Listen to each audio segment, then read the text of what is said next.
Praise lord. యూట్యూబ్లో ఈ వాక్యం వింటున్న ప్రతి ఒక్కరికి మన ప్రియమైన యేసుక్రీస్తు నామములో శుభములు తెలుపుకుంటున్నాను. ఈరోజు మనం ధ్యానించబోయే అంశము యెహోవా అందరికీ ఉపకారి. ఈ అంశం కొద్దిసేపు ధ్యానించమని దేవుడు నన్ను ప్రేరేపించారు. అయితే వాక్యంలోకి వెళ్ళబోయే ముందు ఇప్పటి వరకు నా ఛానల్ చూస్తూ కూడా సబ్స్క్రైబ్ చేయని వారైతే దయచేసి సబ్స్క్రైబ్ చేయండి, నన్ను కొంచెం సపోర్ట్ చేయండి. మర్చిపోకుండా వాక్యాన్ని నలుగురికి షేర్ చేయండి, ఇంకా లైక్ చేయండి. మీరు లైక్ చేయడం ద్వారా వాక్యం నలుగురికి రీచ్ అవుతుంది. ఇక వాక్యంలోకి వెళ్ళిపోదాం. కీర్తనల గ్రంథం 145 అధ్యాయం 9వ వచనం చూసినట్లయితే, యెహోవా అందరికీ ఉపకారి, ఆయన కనికరములు ఆయన సమస్త కార్యముల మీదనున్నవి. ఆమేన్. ఉపకారం చేయమంటే ఇతరులకి సహాయపడమే. నిన్ను వలె నీ పొరుగు వారిని ప్రేమించు అని యేసుక్రీస్తు చెప్పిన మాటల్లోని గూఢార్థం ఇతరులకు ఉపకారిగా ఉండమని చెప్పడమే. మనుషుల్లో స్వార్థం ఉన్నంతకాలం ఇతరులకు ఉపకారం చేయలేరు. దేవుని విశ్వసించని వారు ఇతరులకు నిస్వార్థంగా ఉపకారం చేయలేరు. ఒకవేళ ఎవరైనా ఇతరులకు సహాయపడాలంటే వారి నుండి ఏదైనా ఆశిస్తేనే తప్ప ఇతరులకు సహాయపడరు.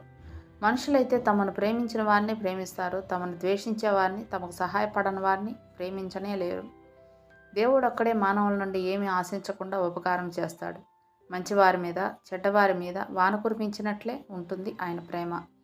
అయితే దేవుని ప్రేమ ఎవరిలో అయితే ఉంటుందో వారెవరినైనా ప్రేమిస్తారు, వారికి ఉపకారం చేస్తారు.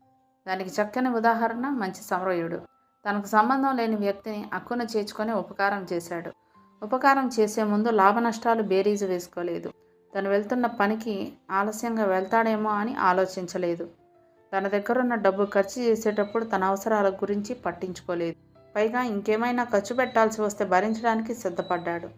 ఎవరో తనకు సంబంధం లేని ముక్కు మొహం తెలియని వ్యక్తి పట్ల అంతగా జాలిపడ్డం అంటే ఆ హృదయంలో దేవుడు అన్న భావన ఉంటే తప్ప సాధ్యం కాదు.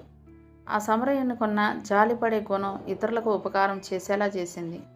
దేవుని సహజ స్వభావం జాలిపడ్డం. ఈ జాలిపడే హృదయం ఎవరికైతే ఉంటుందో వారు ఇతరులకు సహాయపడతారు.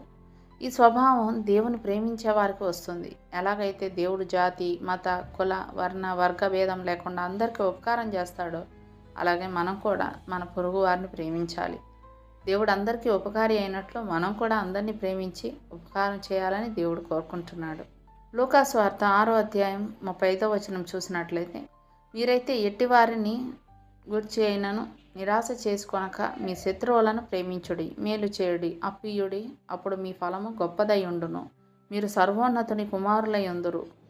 ఆయన కృతజ్ఞత లేని వారి ఎడలను దుష్టుల ఎడలను ఉపకారి అయి ఉన్నాడు అంటూ పరిశుద్ధ గ్రంథంలో రాయబడి ఉండటం చూస్తాం. మన శత్రువులను ప్రేమించడం, వారికి మేలు చేయడం, అప్పివ్వడం ఇవన్నీ సాధ్యమైనవేనా?